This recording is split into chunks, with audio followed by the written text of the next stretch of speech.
같이 일어나셔서 말씀 요한복음 12장 1절에서 3절 말씀 제가 1, 2절 읽고 3절 함께 읽겠습니다. 그 뒤에 예수님께서 유월절 엿새 전에 베다니에 이르셨는데 거기에는 이미 죽었던 나사로 곧 그분께서 죽은 자들로부터 살리신 자가 있더라. 거기서 그들이 그분을 위해 저녁 식사를 베풀었는데 마르다는 섬기고 나사로는 그분과 함께 상에 앉은 자들 중에 있더라. 우리 3절 함께 읽겠습니다. 그때에 마리아가 매우 값진 나드 향유 한 근을 가져다가 예수님의 발에 붓고 자기 머리털로 그분의 발을 닦으니 향유 냄새가 집에 가득하더라. 아멘. 네, 말씀 시간에 기도하겠습니다. 하나님, 이 시간은 주님의 또 시간입니다. 주님께서 주님의 입에 그 말씀을 전해주시길 간절히 기도합니다. 하나님, 저희들은 주님의 말씀 없이는 이 땅에서 주님을 영광스럽게 할 수 없는 그러한 미천한 저희들입니다. 주님, 이 말씀의 양식을 저희 영에 채워주셔서 저희들이 주님 안에서 주님 그리스도의 그 놀라우신 그 피의 공로에 늘 힘입어서 저희들이 승리하는 삶을 살게 인도해 주옵소서. 우리 예수님의 모습을 담기를 원합니다. 예수님의 귀하신 이름으로 기도드렸습니다. 아멘. 앉으시겠습니다. 자, 오늘 말씀 제목은 나드 향유 냄새가 부활한 나사로의 집안에 가득했다라는 제목입니다. 나드 향유 냄새가 부활한 나사로의 집안에 가득했다. 자, 우리 주님은 자신의 교회가 이 가정을 위한 믿음을 위해 일하시기를 기뻐하신다고 저는 믿습니다. 결혼하지 않은 그 사람이 여러분 주님을 믿은 뒤에 결혼하고 가정을 이루는 그런 사람들이 교회 안으로 들어옵니다. 또는 빌립보의 그 간수처럼 가정을 꾸린 뒤에 주님을 믿은 그 사람이 자신의 가정을 또 주님께로 인도하는 경우도 이 교회 안에 있습니다. 그럼 주님은 자신을 믿은 가정을 통해서 역사하신다는 거죠. 그리고 교회 안에서 그렇게 일하십니다. 가정이 하나님의 가족으로 하나님의 가족으로 편입되어서 이제 주님의 교회를 이루고 세워가기를 우리 주님이 정말 원하시고 기뻐하십니다. 자, 오늘 본문 역시도 주님을 믿은 한 사람, 곧 나사로가 나오고요. 그리고 그 나사로와 그의 누이들도 나옵니다. 그 나사로의 가정의 중심은 바로 예수님이셨어요. 예수님을 소개하고 또 그분을 전하는 일로 주님의 교회를 성장시켜 나가고 있음을 우리는 볼 수 있습니다. 자, 예수님은 이제 예루살렘을 떠나셨어요. 잠시 떠나셨습니다. 나사로를 일으킨 그 부활의 기적에도 불구하고 유대 지도자들이 공회를 열어서 이제 예수님을 잡으려고 했기 때문입니다. 제자들은 이러한 상황을 알았고 또한 예전부터 주님께서 자신이 이제 잡혀서 죽으실 것도 여러 번 이 제자들이 들어왔어요. 그러나 예수님은 자신을 죽이려고 여리에 차 있는 그들에게, 이 유대인들에게 여러 번 당당하게 가시는 것도 우리 제자들이 보았습니다. 자, 오늘 본문이 바로 그러한 경우입니다. 조금 전까지 예수님은 이제 숨어 지낼 것처럼 하시는 것을 이 제자들이 보았는데 또 이제 유월절을 예수님이 이번에는 지키지 않을 것으로 생각했어요. 그쯤에, 그렇게 생각할 즈음에 또다시 예수님이 그 예루살렘 가까이 가셨어요. 유월절 엿새 전에 예루살렘에서 3km 밖에 떨어지지 않은 그 베다니로 가시는 거 아닙니까? 그것도 이 세간의 주목을 받았던 이 나사로의 그 집안으로 가신 거예요. 자, 나사로가 살아난 뒤에 유대인들 사이에서는 그 나사로에 대한 소문이 퍼졌음이 당연했습니다. 물론 예수님의 소문도 퍼졌겠죠.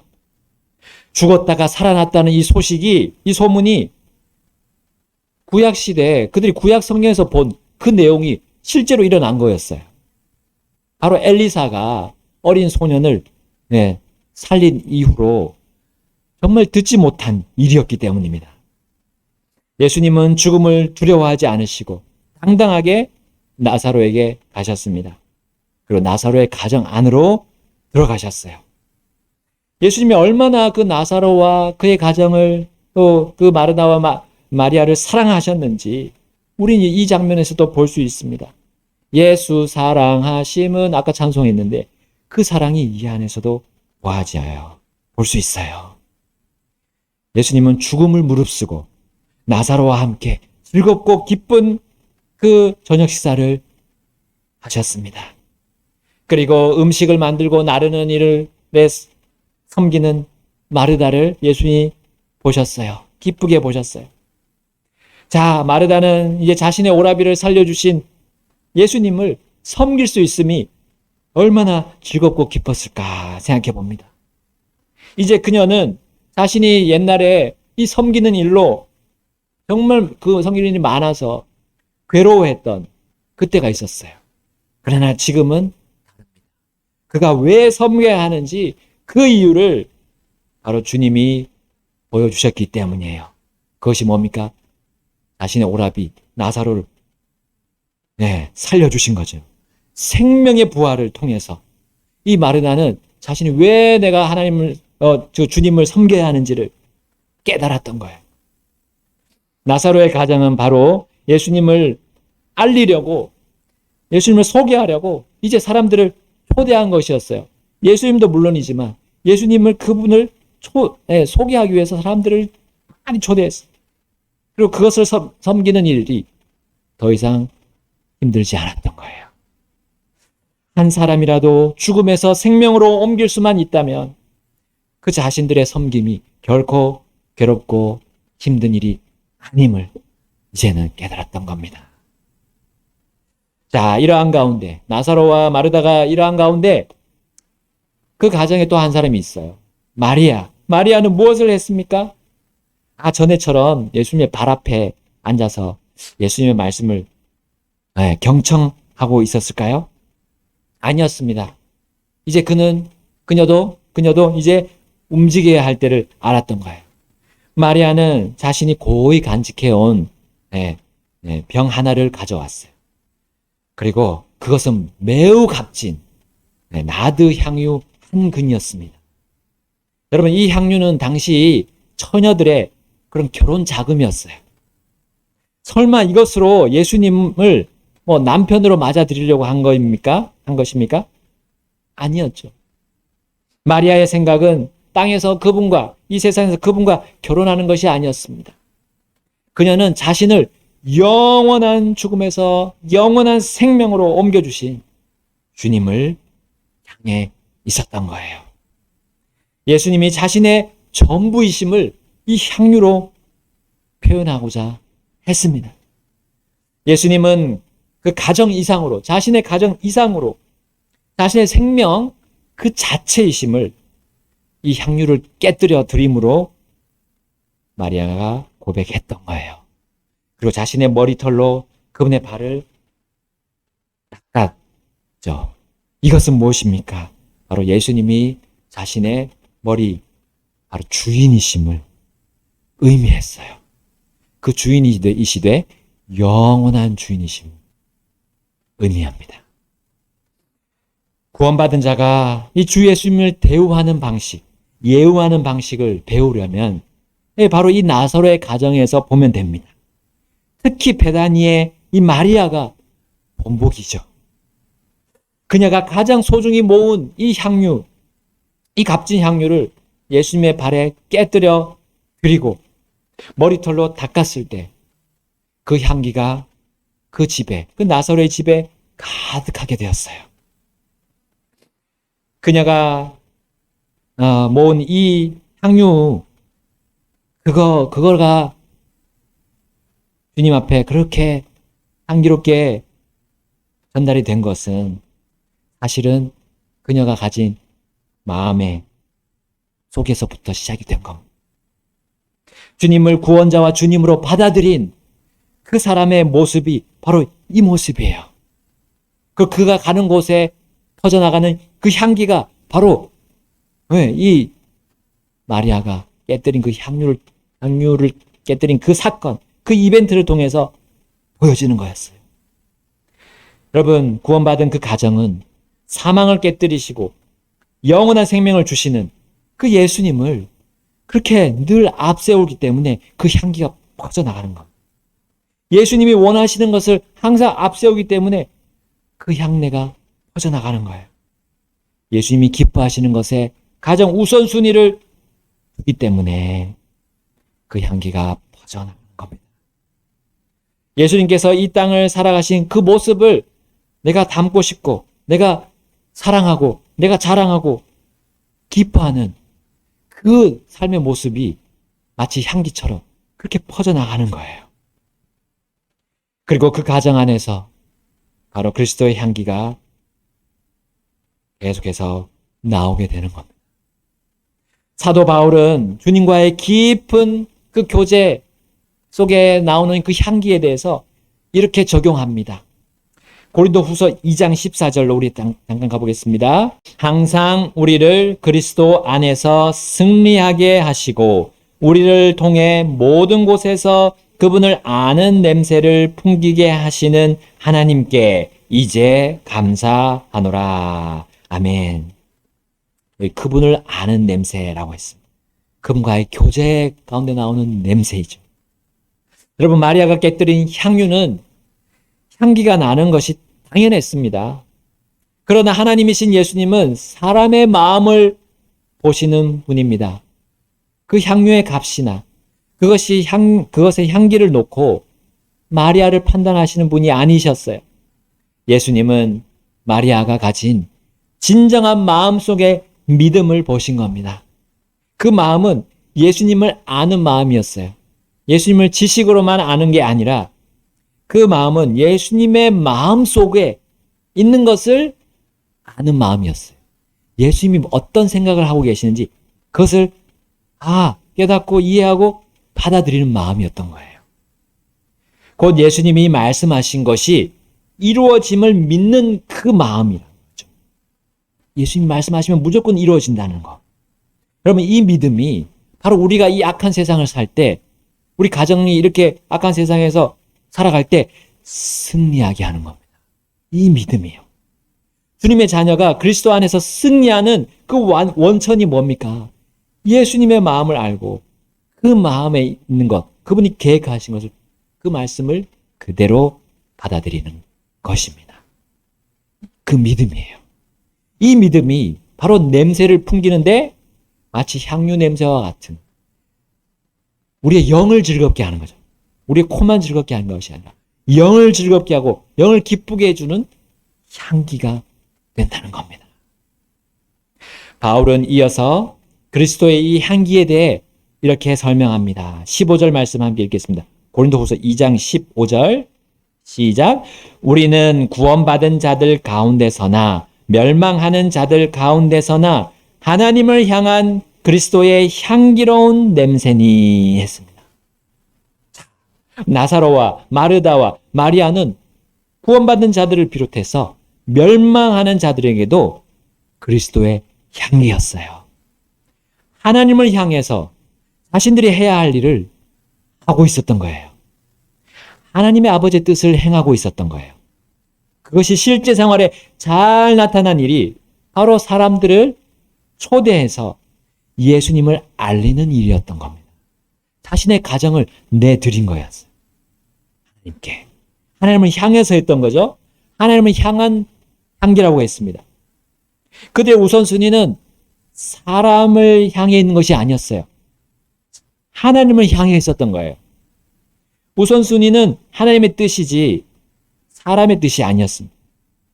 하나님의 뜻이고 또 그분이 사람들을 위해 주신 복음이었던 거예요.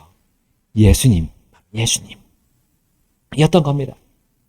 여러분, 이것을 위해서 자신을 드린 사람들은 하나님께는 더 없는 향기로운 냄새라는 사실입니다. 그들은 사람의 뜻이 아니라 하나님의 뜻을 앞세워서 그리스도 예수님을 나타내고자 했기 때문이에요.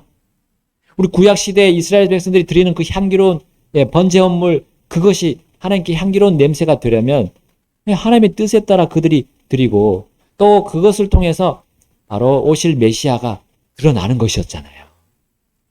우리 신약시대, 우리가 어떻게 향기로운 냄새를 주님께, 이 하나님께 올려드릴 수 있겠습니까?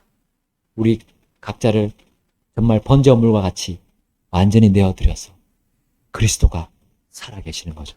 그리스도가 살아있는 것을 우리가 우리 삶을 통해서 그대로 보여드리는 거예요. 여러분, 그리스도인이라 불리는 사람들이 오해하는 그런 신앙생활이 있습니다. 바로 이 그리스도의 향기를 나타내는 것이라면 어떤 것을 해도 된다는 생각이에요. 그래서 온갖 세상에 있는 것들을 교회 안으로 막 가지고 들어와서 쇼를 벌입니다. 주님이 높아져야 할 그 음악 찬송이 아니라 그 음악 자체를 높이고 있어요. 예수님이 그 가사에만 들어있고, 부르는 사람의 그 가창, 그리고 악기들이 최고의 자리에 올라가는 그런 일들이, 교회라고 간판 붙여놓은 그런 그 예배당 안에서 그렇게 벌어지고 있습니다. 여러분, 우리는 또 교회에서 우리 크리스마스 때 연극도 합니다.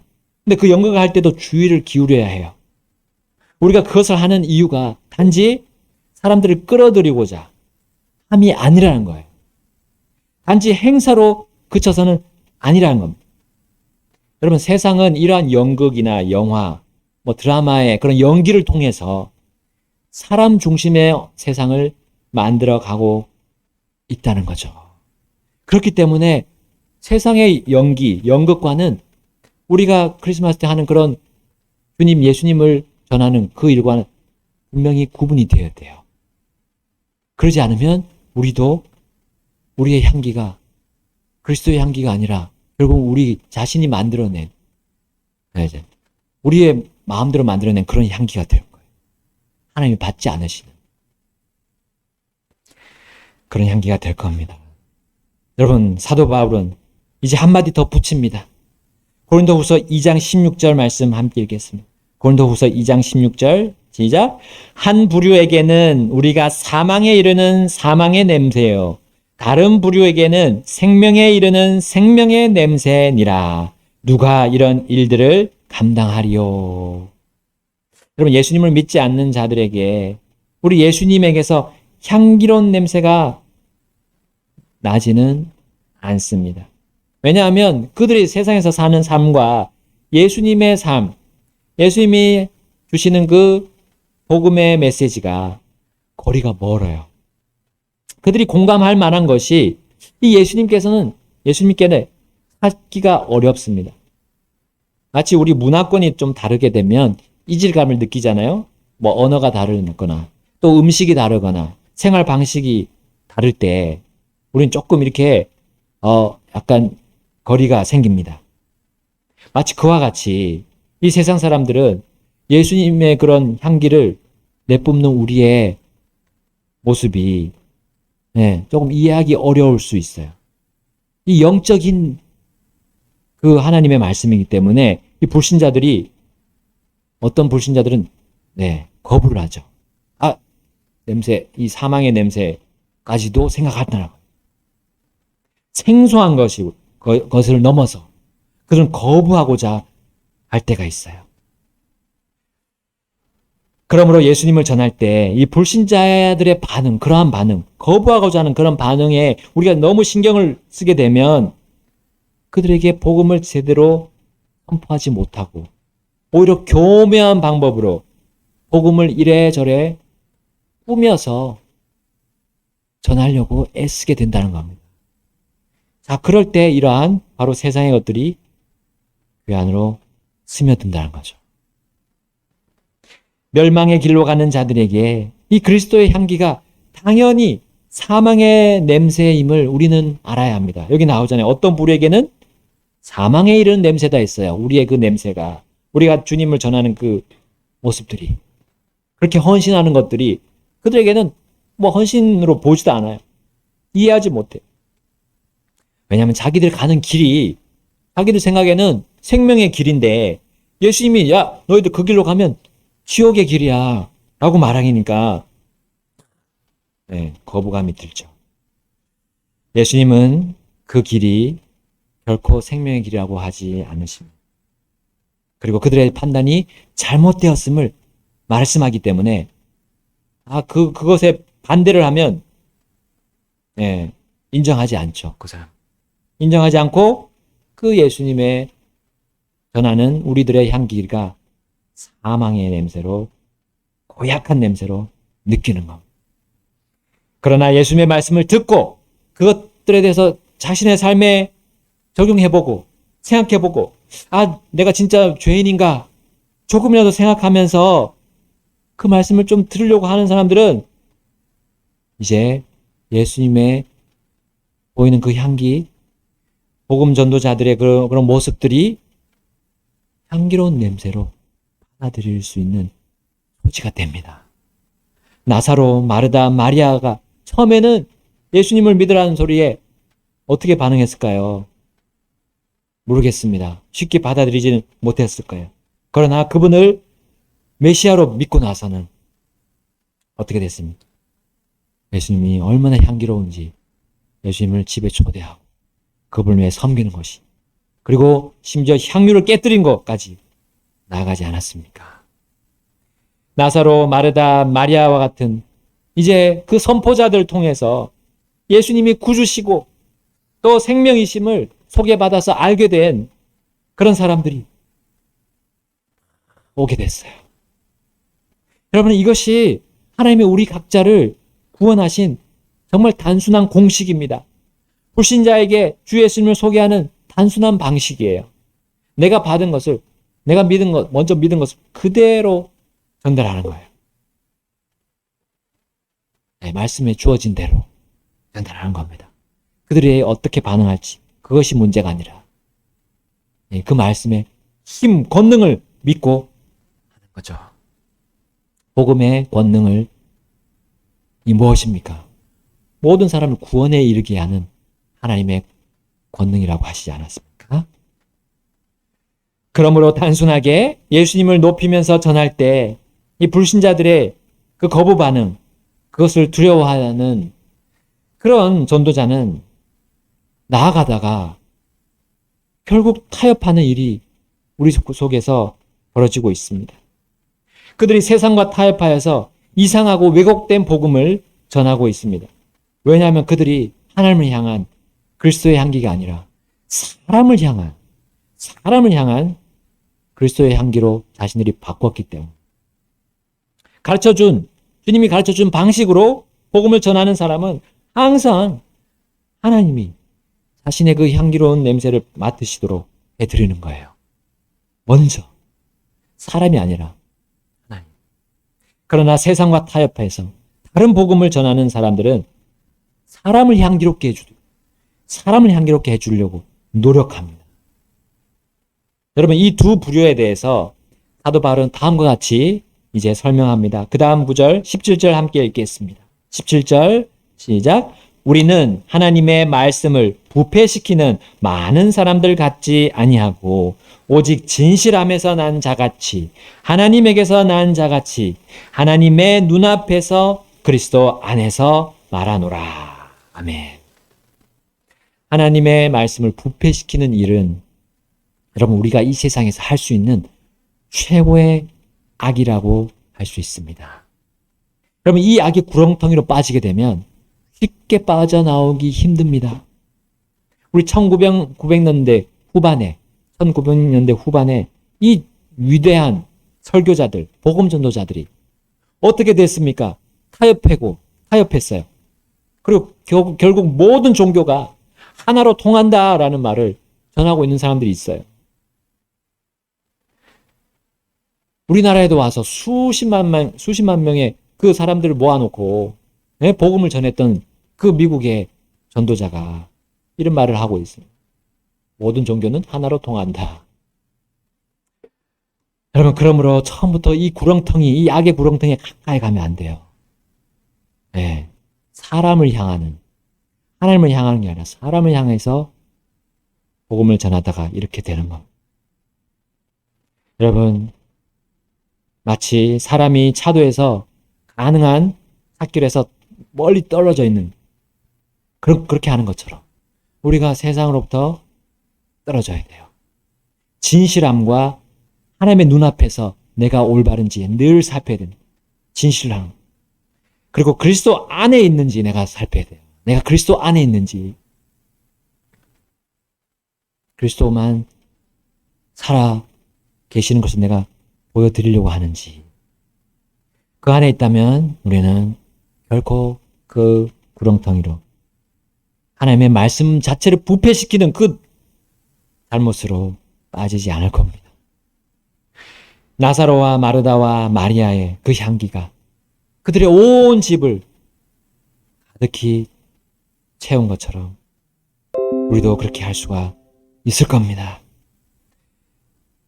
자, 그러나 하나님의 말씀을 부패시키는 자에게는 그 가정에서 나온 그 향기로운 그리스도의 향기가 좋은 냄새가 아니었어요. 주님과의 거짓된 교제를 하고 있던 그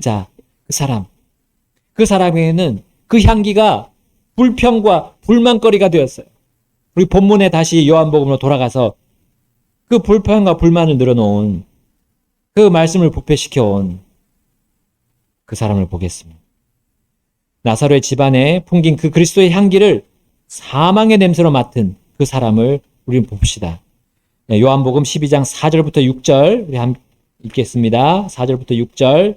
이에 그분의 제자들 중에 하나로 그분을 배반하여 넘길 시몬의 아들 가룟 유다가 말하되 어찌하여 이 향유를 300데나리온에 팔아 가난한 자들에게 주지 아니하였느냐 하니 그가 이렇게 말한 것은 그가 가난한 자들을 염려하기 때문이 아니요 도둑이므로 가방을 맡아 그 안에 든 것을 가져갔기 때문이더라.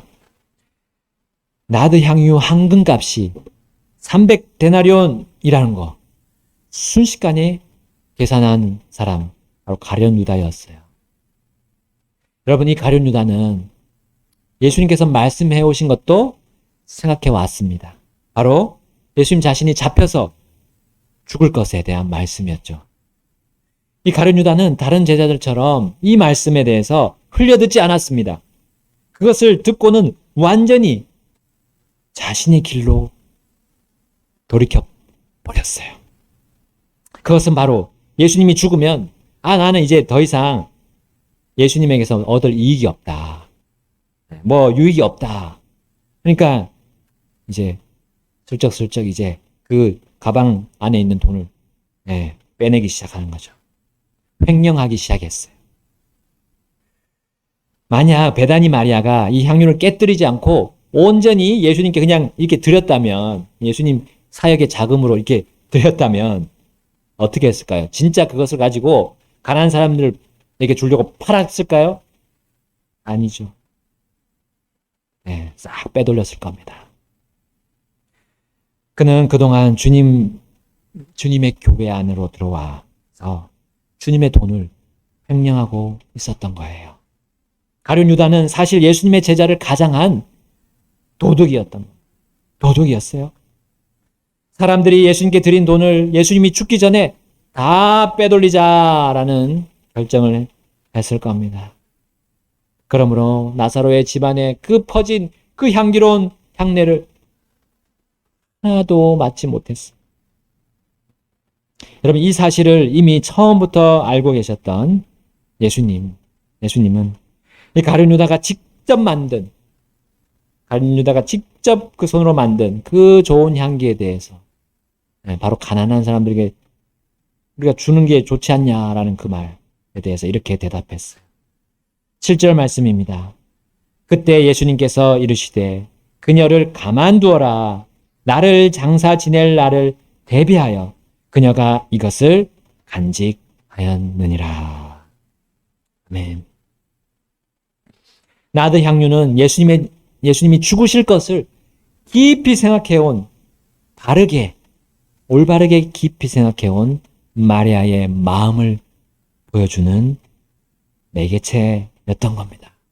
즉, 복음 안에서 빠질 수 없는 이 그리스도의 죽으심이 마리아는 자신의 것인 것처럼 그렇게 고백했던 거예요. 그분이 죽으심으로 인해서 자신의 모든 죄의 사슬도 끊어짐을 마리아는 믿었던 겁니다. 마리아가 향유를 깨뜨린 이 이벤트는 오직 마리아 자신이 준비한 것처럼 보입니다. 그러나 이 이벤트는 예수님이 자신의 죽으심을 믿고 받아들여 자기 것으로 삼아야 함을 우리들에게 또 그들에게 또한 우리들에게 가르치시려고 허락하셨다고 믿습니다.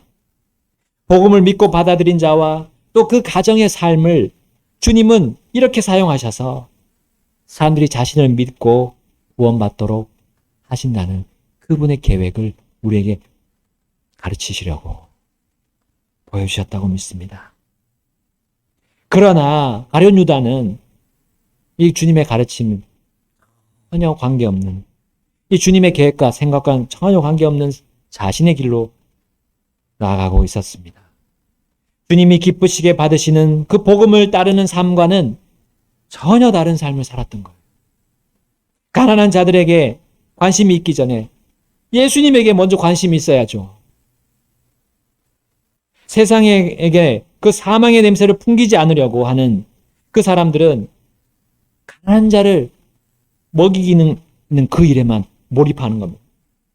여러분, 그것이 사실 하나님의 사랑입니까? 아닙니다. 사실 예수님이 죽으시고 장사되시고 부활하신 그 사실을 알리는 것이 하나님의 사랑이죠. 가난한 자가 주인공이 되어서는 안 됩니다. 그래서 예수님께서는 이렇게 가룟 유다에게 말씀하셨습니다. 8절 말씀 우리 함께 읽겠습니다. 12장 8절 시작. 가난한 자들은 항상 너희와 함께 있거니와 나는 항상 너희와 함께 있지는 아니하니라 하시니라. 아멘.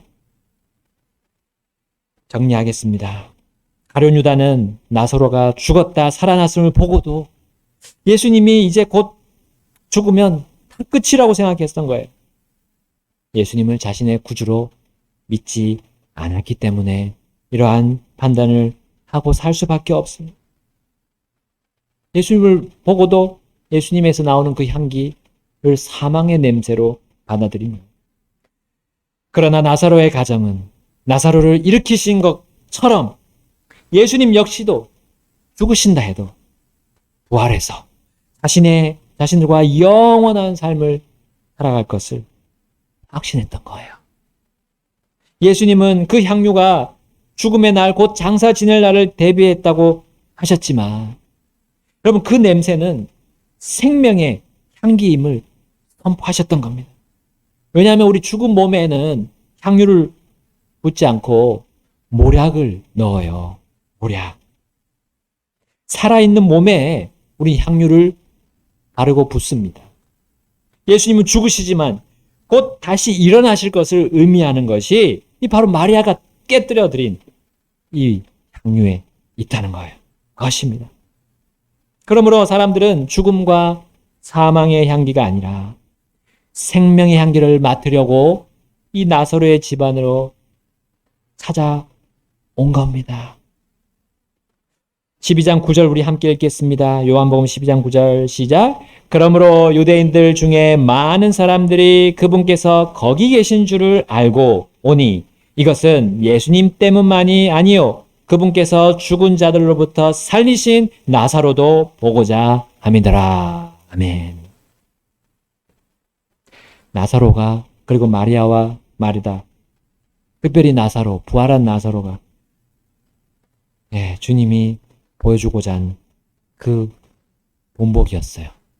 나를 믿는 자는 죽어도 살겠고 살아서 나를 믿는 자는 죽지 아니하리라. 나는 부활이요 생명이다 라는 그 말씀을 이 나사로를 통해서 보여주는 겁니다. 그럼 우리를 통해서도 예수님이 그러하신 분이란 거, 부활의 주님이시란 분, 주님이시란 거 우리가 드러내야죠. 나사로처럼 우리를 제시하기 위해서 우리를 이 땅에 지금 남게 하셨고요. 우리에게 지금 계속해서 건강을 주시고 또 우리의 이 필요할 것들을 채워주시고 계시다는 거 우리는 부인할 수 없습니다. 여러분, 우리가 성경 그대로 전하는 복음은 처음에는 모든 사람이 죄인이라는 사실을 알리잖아요. 그리고 그 죄의 삭은 사망이라는 사실도 알립니다. 그 사망이 또 무엇인지도 우리는 거침없이 말을 해야 합니다. 바로 지옥과 불호수라는 거예요. 이것은 어떻게 보면 거부 반응을 일으킵니다. 사망의 냄새로 맡습니다. 왠지 좋지 않은 더러운 냄새로 맡을 수도 있어요. 그러나 이것을 들은 사람이 생명을 갈급히 구할 때, 생명을 얻으려고 강구하는 그 마음이 조금이라도 생겨나올 때, 그때 거길 비집고 우리 성령님께서 들어가셔서 누구를 소개합니까? 물론 우리를 통해서 소개하시겠죠. 성령님과 우리를 통해서, 먼저 믿은 자를 통해서 바로 너를 살릴 수 있는 유일한 분이 여기 있다. 주 예수 그리스도다라는 거죠. 그분을 믿는 순간 그들은 그리스도라는 향기로운 냄새가 그들 코에, 그들 영에 들어갑니다. 그런 생명의 향기를 맡을 수 있다는 거예요.